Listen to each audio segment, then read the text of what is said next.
Je dis aucun problème ne va rester sans exaucement.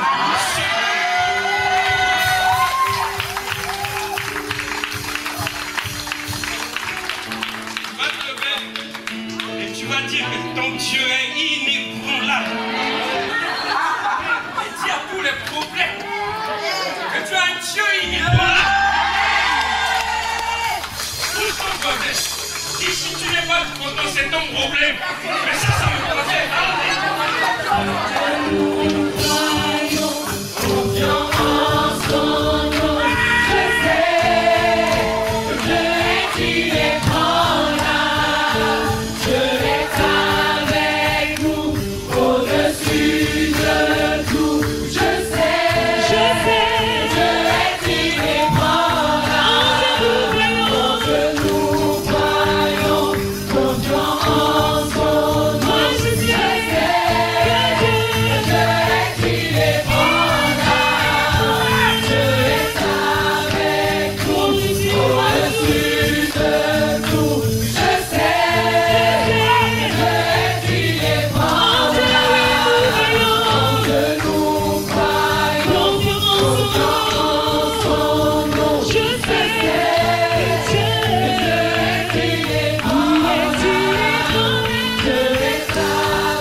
Amène selon la foi dans cette salle ce matin.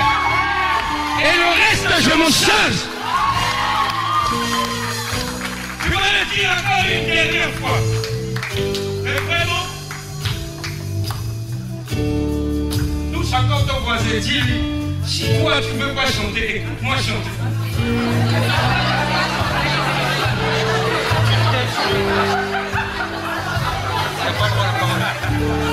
Maintenant, tu sens, si tu sens à côté de toi de l'incrédulité, change de place. Ça y est, c'est bon.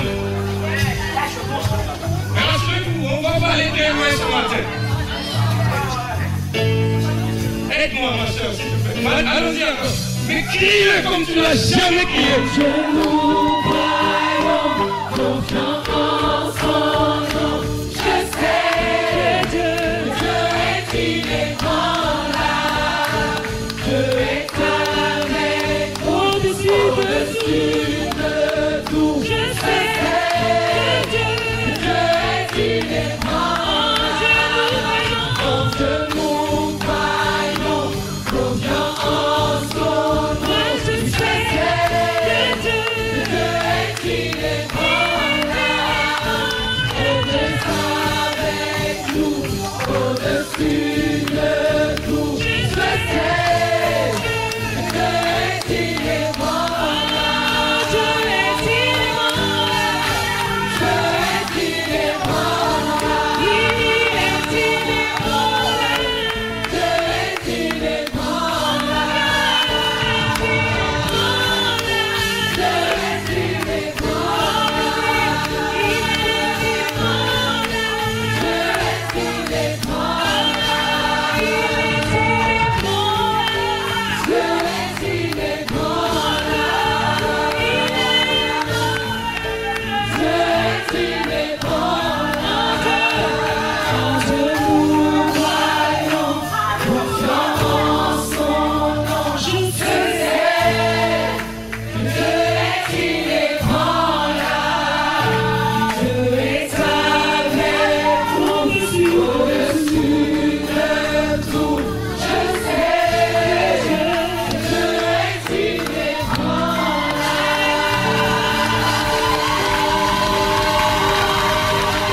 Acclame Dieu.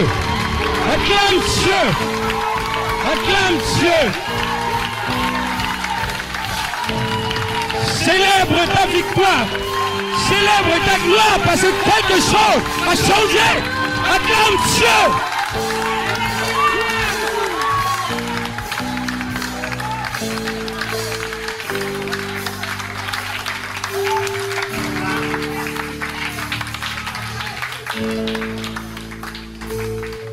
C'est rassurant de savoir que j'ai un Dieu inébranlable. Amen.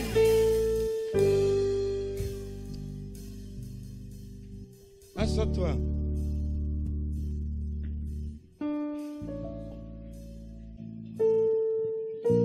Vous avez de très bons et de grands serviteurs de Dieu ici et je les remercie de me donner cette occasion. Donc, ça me facilite les choses. Je vais survoler beaucoup de choses et on va aller très vite. Et je sais que vous allez comprendre.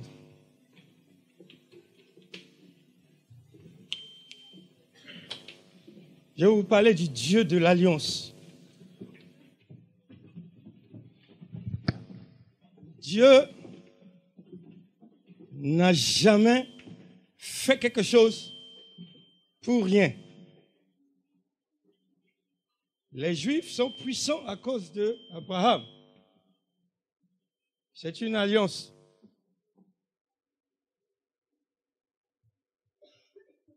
La femme là, qui avait été sauvée quand Jéricho s'écroulait, ils se sont entendus, il a mis un foulard rouge à la fenêtre.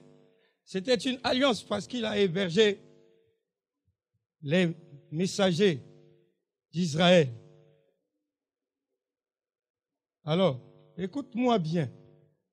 Beaucoup d'enfants de Dieu ne vivent pas les miracles, parce que c'est de ça que je veux parler aujourd'hui,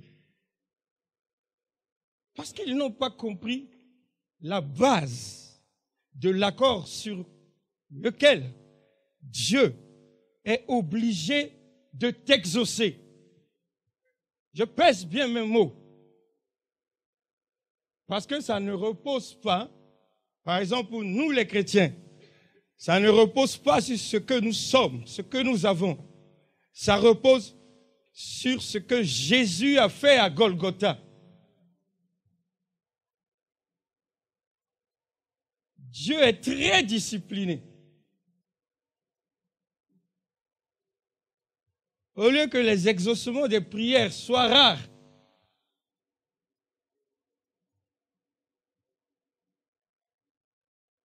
il faut qu'aujourd'hui, même tu ne parles pas encore, tu penses la chose, Dieu t'exauce, parce que ça repose, et tu le sais, sur quelque chose qui ne dépend pas de toi. Le sang de Jésus, la mort de Jésus,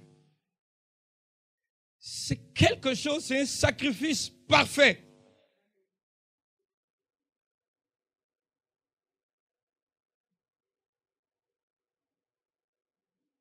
Et je vais partir d'un simple exemple. Je vais priez Dieu qu'il me donne la force de parler calmement pour que vous me compreniez. Parce que souvent, j'en ai la difficulté de parler calmement.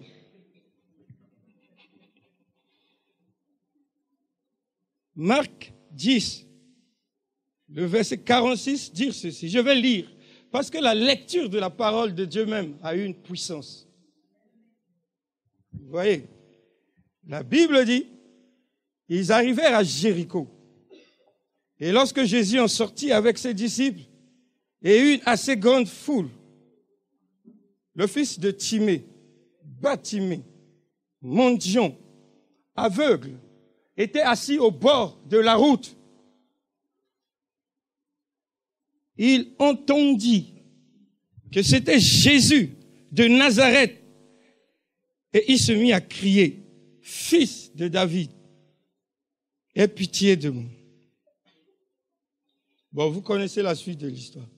Ce qui m'intéresse aujourd'hui, c'est cette histoire de fils de David. Alors vous pouvez oublier tout le reste, mais en rentrant chez vous aujourd'hui, n'oubliez pas, fils de David. Vous voyez un monsieur,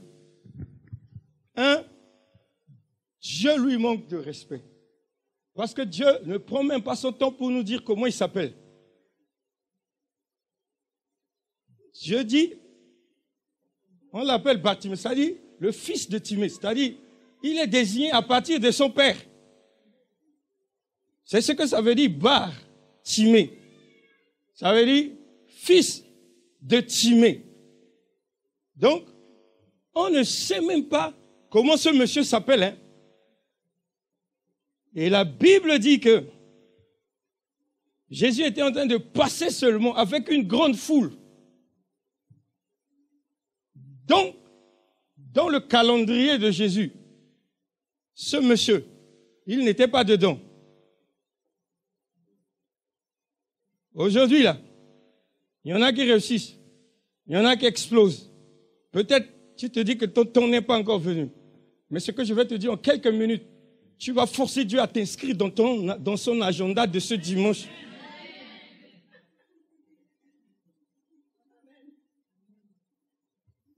Si tu es d'accord, acclame très fort pour Dieu.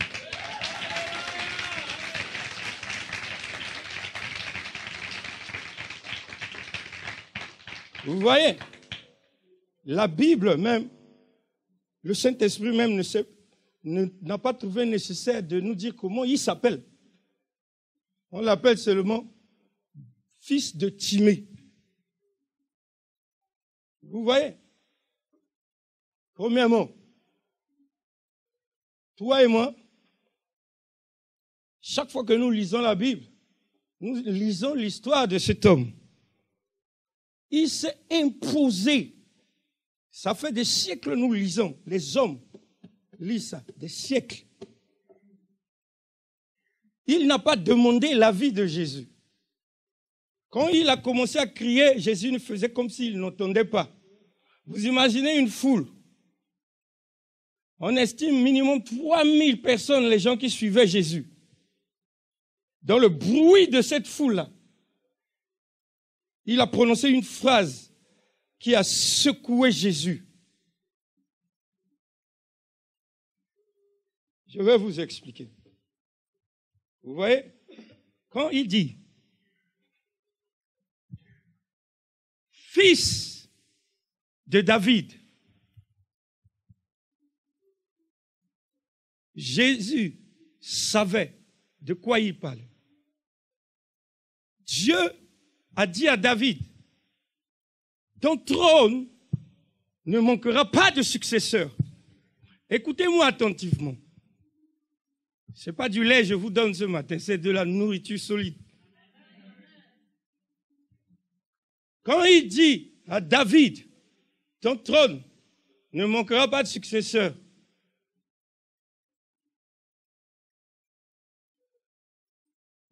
la cécité était assise sur le trône de cet homme. Il était malade, dominé par une infirmité. Alors il a rappelé à Jésus qui doit gouverner. mon problème ou toi. Parce qu'il a promis à David, ton trône ne manquera pas de successeurs. Je suis venu te dire ceci. Il y a un trône qui est à toi que tu n'occupes pas encore. Et ce matin, tu vas rappeler au fils de David que en Jésus, là, tu es devenu héritier avec Abraham, descendant d'Abraham. Et donc, t'as placé sur ce trône, c'est pas les problèmes, c'est pas la cécité, c'est pas la maladie, c'est pas les difficultés qui doivent régner sur ton trône. Écoutez-moi.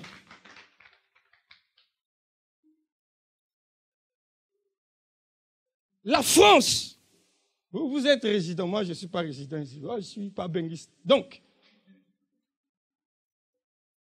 le trône de la France, le trône des États-Unis, le trône des business, un enfant de Dieu doit l'occuper parce que Dieu l'a promis à David.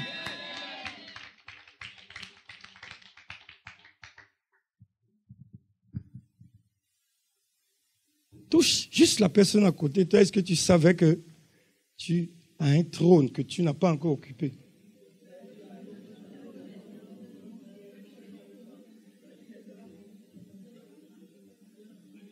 Maintenant, si la personne à qui tu as parlé n'a pas bien compris, tourne-toi vers l'autre voisin. Dis voisin.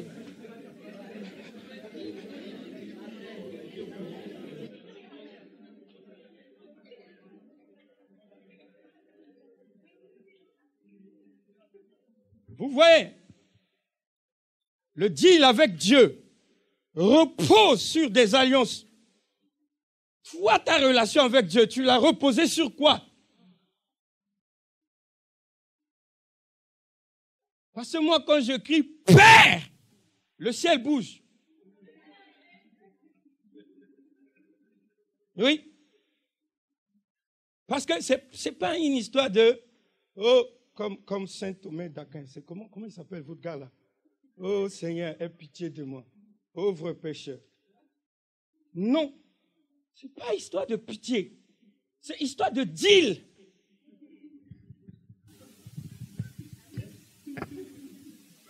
C'est business. Oui, mais parce qu'à la fin, moi, c'est pas les anges qui viennent ici taper les tambours, les guitares là, qui chantent inébranlables, c'est moi, hein.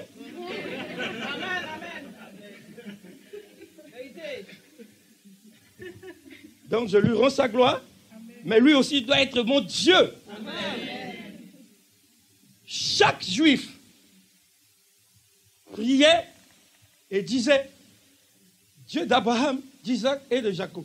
Vous savez pourquoi? Parce qu'il a dit à leur père Abraham, tous tes enfants seront bénis en toi.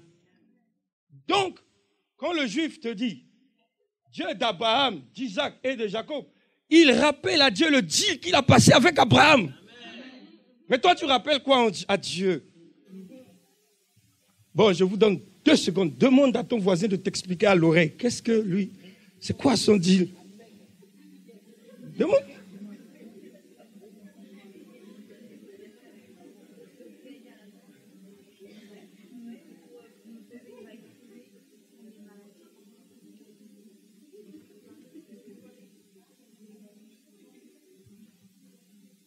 Vous voyez? Vous voyez? Le péché, la définition, c'est louper l'objectif. Donc, Samson, quand il s'est rasé, il a péché. Aujourd'hui, tu peux te couper les cheveux comme tu veux, tu ne vas pas en enfer pour ça. Parce que ton deal avec Dieu, ce n'est pas lié à tes cheveux. Ça, c'était son deal avec Samson. Adam et Ève leur dit, mettez une pomme. Je ne sais pas si c'est pomme qu'on vend ici en France là. Mais, pour une histoire de fruits, il a gâté nos vies complètement.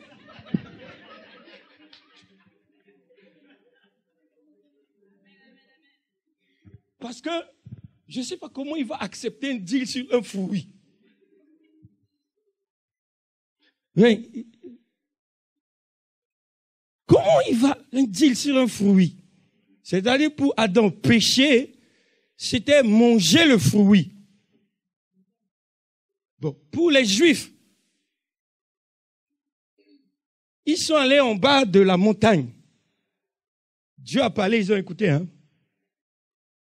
Ils ont dit, oui, Dieu, nous sommes d'accord. Il a donné les morceaux de cailloux là à Moïse. Je n'étais pas là, donc je ne suis pas concerné, ni moi, ma famille, ni mon pays. Ça concerne les Juifs. C'est le deal. C'est le deal. Alors, vous savez, il y avait beaucoup d'aveugles. Jésus lui-même a dit ça quelque part. Beaucoup d'aveugles en Israël. Mais Bartimée avait été guéri parce que Bartimée a repositionné le débat sur un terrain légal. C'est-à-dire que si Jésus ne respectait pas le deal, il était dans l'illégalité. Vous voyez? Donc, quand vous parlez à Dieu, là, quand vous vous tenez debout, il faut que vous sachiez sur quoi vous vous parlez. Bon. Vous voyez, non? Donc, il a dit, fils de David. En ce temps-là, quand vous lisez bien les 4 évangiles, il y avait beaucoup de lépreux, beaucoup de paralytiques, beaucoup d'aveugles en Israël. C'est-à-dire que le diable est allé s'asseoir en Israël. Il a défié Jésus en lui disant, pourtant il est écrit que le trône de David ne manquera pas de successeur. Comment on peut être dominé par les problèmes? Comment on peut être dominé par les difficultés? Comment?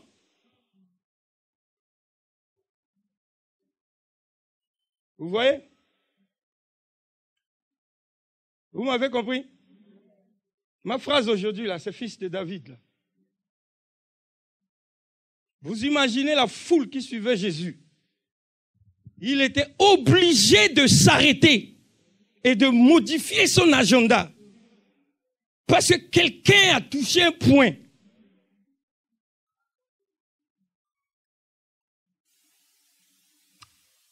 Dis à quelqu'un à côté de toi, tu n'es pas n'importe qui. Dieu te respecte, mais c'est toi qui ne sais pas comment le secouer.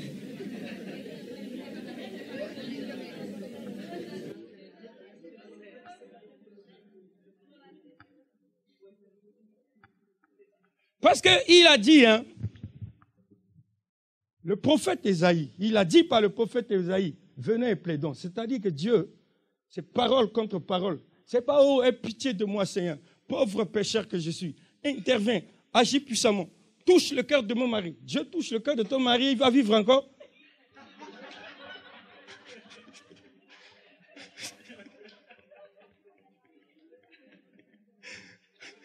C'est pas ça. Dis avec moi, c'est un deal. Non, c'est business, je vous assure, parce que nous, on l'adore. C'est pas gratuit. Ah oui. Vous savez, lorsque le prophète est venu dire au roi, Dieu dit, arrange tes affaires, tu vas mourir. C'était une prophétie authentique. Hein? Vous savez, non? Parce que c'est la Bible qui nous le dit, c'est Dieu. Et vous savez la réponse du roi? Il n'a pas répondu au prophète. Hein? Il a dit, attends-moi ici. Il est allé au coin du mur là-bas, il dit, Dieu, toi-même tu meurs pas. Pourquoi? C'est moi qui dois mourir. C'est pas ce qui est écrit.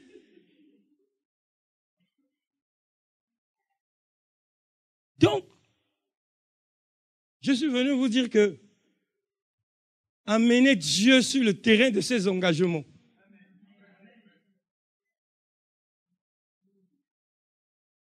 Amenez-le sur le terrain de ses engagements. Parce que parfois, quand tu viens, tu commences à pleurer devant Dieu. Là. Tu viens, tu parles. Oh Dieu, pardon, agis puissamment. Touche le cœur du... touche le cœur du préfet qui me donne mon papier. Dieu, il appelle les anges, il dit, interprétez-moi ce que ce gars est en train de dire.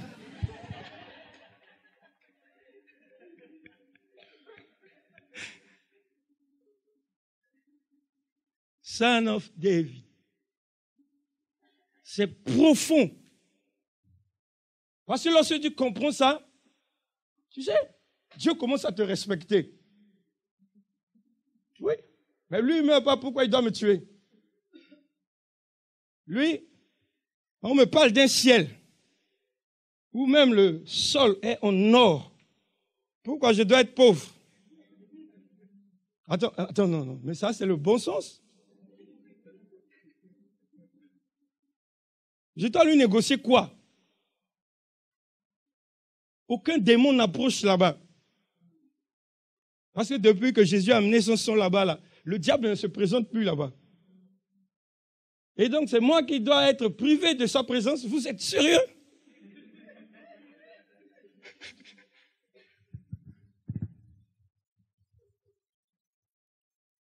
Non, tu aimes les gens qui parlent cash. Mais non. Vous voyez, aujourd'hui, beaucoup de chrétiens font des rêves. Ils voient la catastrophe. Et puis quand ils ont fini de voir, je ne dis pas que ça ne vient pas de Dieu. Hein. Ça peut venir de Dieu. Mais moi, quand je me lève, je me retire dans mon bureau, à la maison. Je m'enferme. Et je dis, personne ne doit me déranger. Et je dis, Dieu, tu dois m'expliquer pourquoi ce rêve doit se réaliser. Avant, je ne comprenais pas. Cette histoire-là, quand Dieu a parlé là, les gens ils disent que prophétie, là, ça veut dire que ça va forcément se réaliser. Mais Dieu dit, il ne fait rien sans t'informer. Mais il laisse une porte ouverte. Il dit, demande ce que tu veux et je te donnerai. Alors pourquoi tu acceptes n'importe quoi? Le petit gars là, le Saint-Esprit ne le respecte même pas parce qu'on ne nous cite même pas son nom. On l'appelle par le nom de son père, Bar-Timée, c'est-à-dire le fils de Timée. Ce jour-là, il a compris que pour quelle raison je dois rester assis dans la poussière, je tends la main seulement, les gens passent devant moi, je vois les gens réussir, je vois des générations passer, je vois des gens réaliser des grandes choses, et moi, ma place est dans la poussière. Est-ce que c'est normal? Et vous savez, vous allez, quand tu commences à avoir une vision, comme Bartimée a commencé à crier là, ce sont les gens qui disent que toi là, est-ce que tu crois que tu peux attirer l'attention d'un gars comme ça? Tais-toi. Mais il ne sait pas tuer. Alors, à partir d'aujourd'hui, tu ne te tais pas. Tu cries jusqu'à ce qu'un nouveau jour se lève dans ta vie.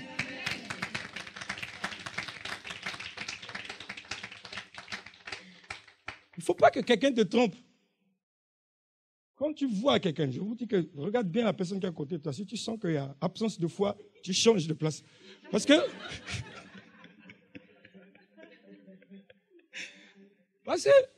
c'est les gens autour de toi. Quand tu commences à avoir de l'ambition et de la vision, quand tu commences à avoir un rêve, c'est comme ça dit, mais toi là, comment tu peux être riche? Comment un jour tu vas avoir un jet privé? Comment? Toi là, tu n'as même pas honte de toi. Regarde bien la personne qui est à côté de toi. Si tu sens ça dans son regard, quitte immédiatement, parce que c'est contagieux.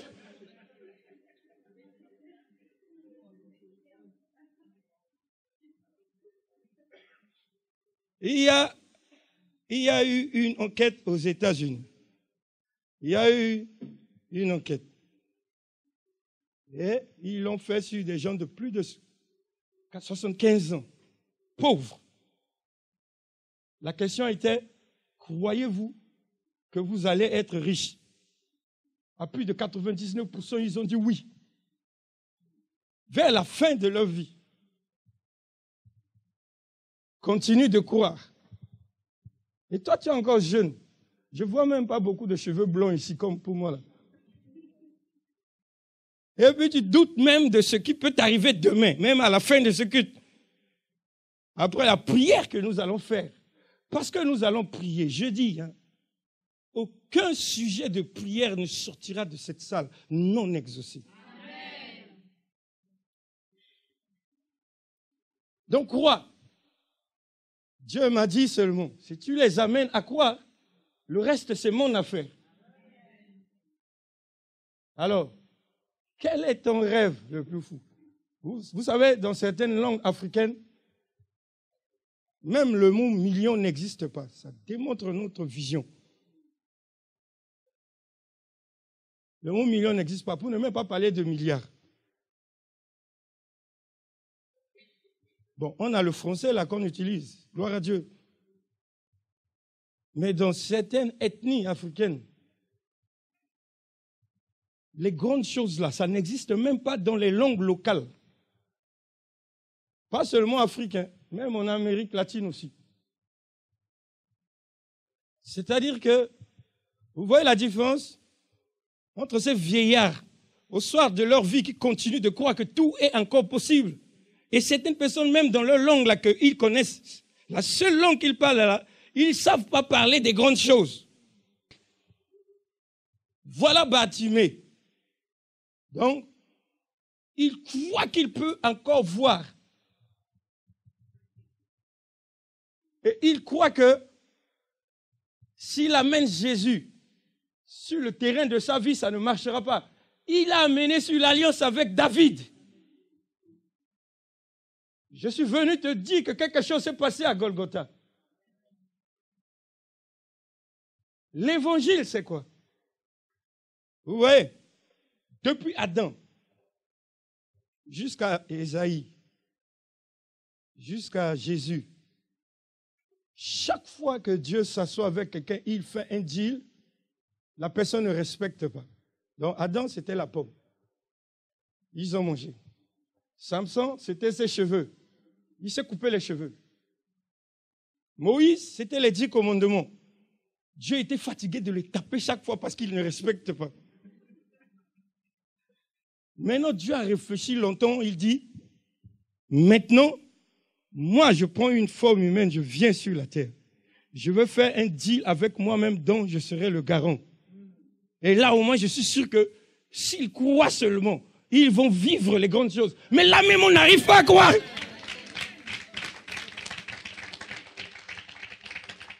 C'est ça le deal de Golgotha. C'est-à-dire, Dieu, en face de lui-même, au moins, il dit, au moins cette fois-ci, je sais que personne ne va pas violer, puisque c'est moi-même, je suis garant de cette nouvelle alliance. Hein? Mais là même, on n'arrive pas à croire ça. Non, non, s'il te plaît, demande à ton voisin encore. Notre problème, c'est quoi?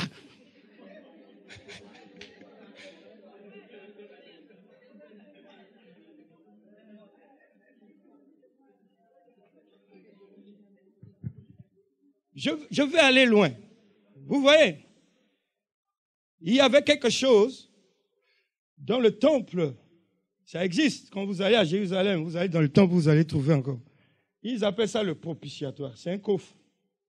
Parce que là-dedans, vous trouvez la manne, vous trouvez une copie de la loi. Sur ce coffre, c'était là où Moïse versait le sang des moutons. Vous voyez? Chaque fois que le sang des moutons là se séchait, il faut encore que le souverain sacrificateur vienne encore verser. Alors, Dieu dit que, d'accord, je suis fatigué du sang des moutons, que Jésus lui-même maintenant, il prend. Parce que ces choses, c'est l'image des choses qui se passent au ciel. Il dit à Jésus, tu prends ton propre sang, tu viens, tu verses. Ton sang là ne va pas se dessécher. Malgré ça, donc, il a versé sur le propitiatoire céleste. Donc, quand Dieu regarde, Dieu ne regarde plus les livres de la loi. Mais malgré ça, encore, on n'arrive pas à croire.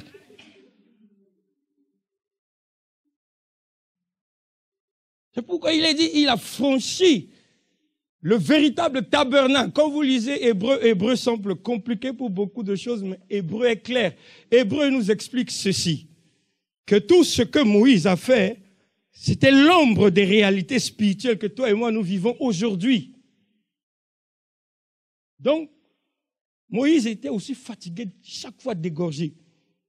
C'est-à-dire que si le mot génocide existait au temps de Moïse, les bœufs et les moutons allaient porter plainte contre Moïse.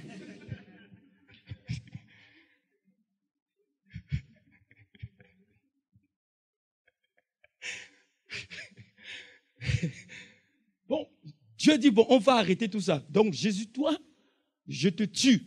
Parce que c'est de ça qu'il s'agit. Tu vas descendre, je vais te gorger. Et tu vas venir avec ton sang là. Et puis on règle ce problème une fois. Mais là encore, on ne croit pas.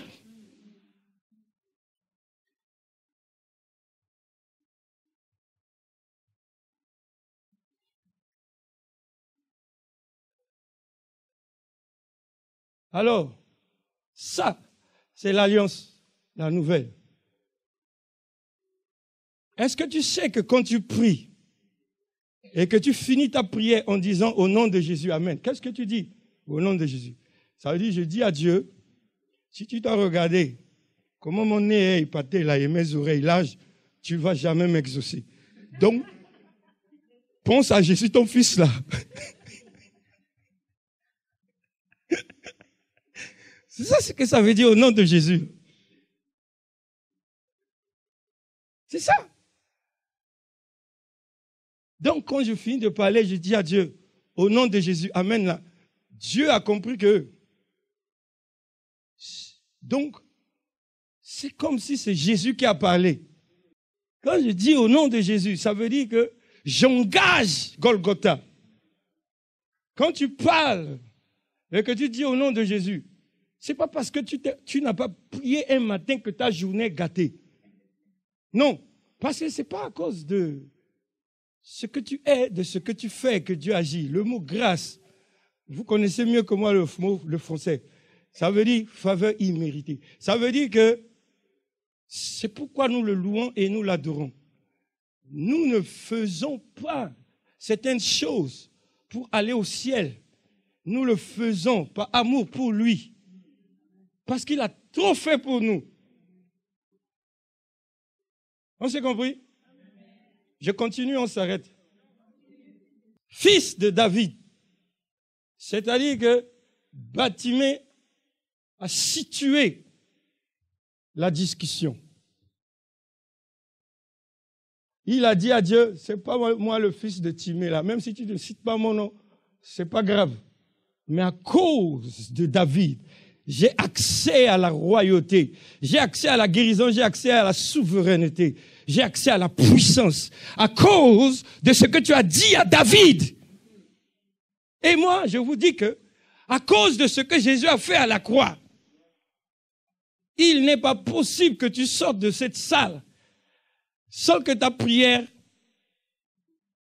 ne soit pas ou soit exaucée. Aidez-moi un peu, parce que le français n'a pas fait comme ça.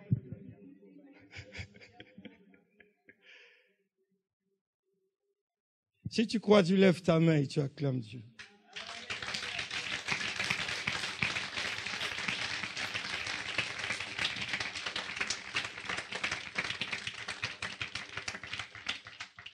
Le Saint-Esprit a déjà envahi cette salle. Maintenant, je vais prier mes frères là de revenir ici. On va chanter un cantique de leur choix. Et puis tu vas prier comme tu n'as jamais prié avant. Vous me comprenez? Vous voyez, la foi, c'est pas quand quelque chose tombe sur toi, ça te fait trembler. C'est comme la main. La foi, c'est la troisième main. C'est-à-dire que mes mains sont là. Je n'ai pas besoin de sentir qu'elles sont présentes. Je les utilise pour manger, pour faire ce que je fais dans la journée. Vous comprenez? La foi, c'est pareil. Vous avez la foi.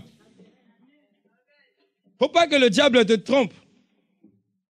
Tant que tu n'as pas senti une chaleur. Et puis d'autres, c'est comme s'ils ont mangé le piment. Hein? Ils appellent ça le Saint-Esprit. Et puis d'autres, s'ils ne tombent pas, ils ne croient pas. Non. Dieu, non. Dieu est un peu plus sérieux que tout ça. Est-ce que on va commencer une histoire? Vous allez m'aider. Une seule chanson. Je vais vous dire quelque chose.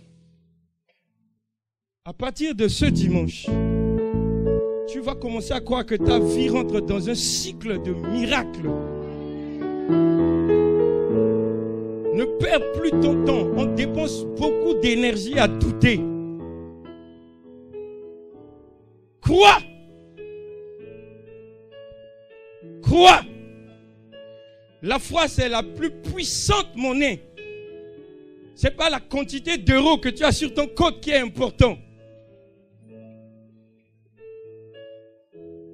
Je vais vous donner un exemple. Quelqu'un peut avoir besoin de maison. Hein? Dans cette salle. Lui, il pense que sans l'argent, il ne peut pas avoir de maison. Mais Dieu n'a pas besoin de passer par l'argent pour te donner une maison. Est-ce qu'on se comprend? Amen.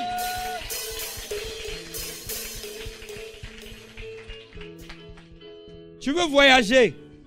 Dieu n'a pas besoin de l'argent pour te faire voyager. C'est le Seigneur des opportunités. Et cette salle est remplie d'opportunités ce matin.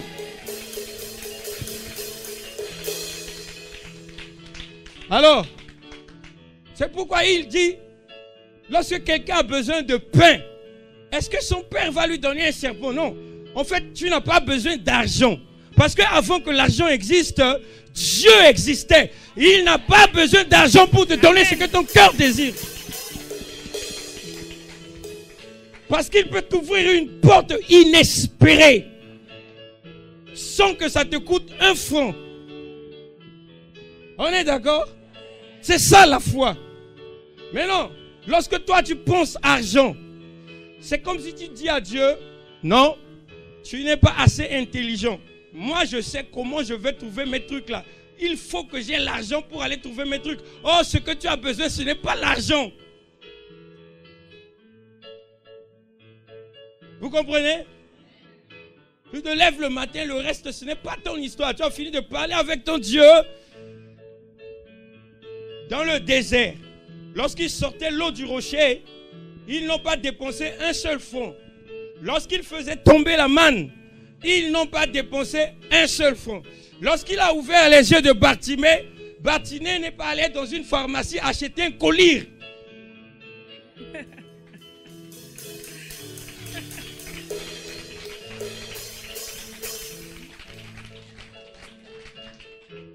Non, continue d'acclamer. Je veux te voir heureux ce matin. Je veux te voir heureux ce matin. Je veux que tu saches que tu as un Dieu. Je veux que tu réalises qu'il est le Seigneur de l'impossible. Je veux que tu crois que tout est possible. Que tu vis dans un espace où tu n'as plus de limites.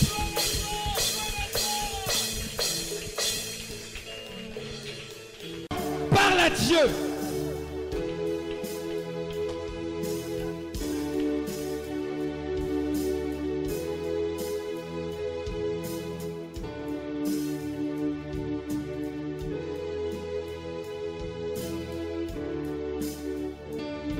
Lève ta main droite maintenant et mets ta main gauche sur ton cœur. Il n'y a pas de limite en ces lieux aujourd'hui. Père, au nom de Jésus, je te remercie pour les prières exaucées, pour les nuages qui se sont dissipés dans le ciel de tes enfants, pour le soleil qui se lève sur toutes les obscurités. Je te remercie, Père, parce que tes mains n'est pas trop courtes pour agir et tes oreilles ne sont pas dures pour entendre. Au nom de Jésus, à cause du sacrifice de Golgotha, Dieu, Père de notre Seigneur Jésus-Christ, j'en appelle à toi ce matin. L'alliance avec David, qui n'était qu'un homme, a guéri un aveugle. Aujourd'hui, nous sommes assis sur Golgotha. Alliance que tu as scellée avec toi-même. Alors exauce-nous. Exauce-nous. Exauce-nous.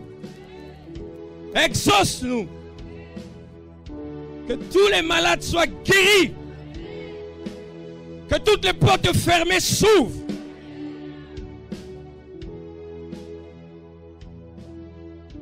Que là où il n'y avait pas d'issue, tu mets le chemin dans la mer rouge. Au nom de Jésus. Au nom de Jésus.